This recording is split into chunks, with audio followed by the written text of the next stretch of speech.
আমাদের এলাকার নামকরা ভর্তা নিয়ে চলে আসলাম আপনাদের মাঝে। আসসালামু আলাইকুম, কেমন আছেন সবাই? আলু বেগুন টমেটো ভর্তা একসাথে করে।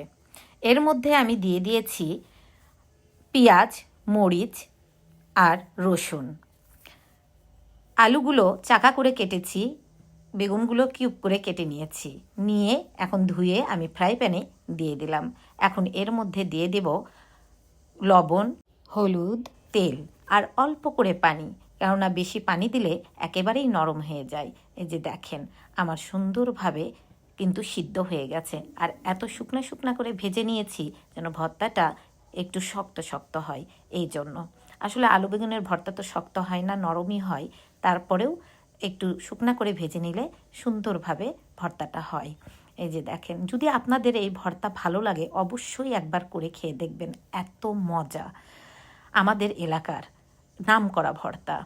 আর আপনারা অবশ্যই লাইক কমেন্ট শেয়ার করবেন। আল্লাহ হাফেজ।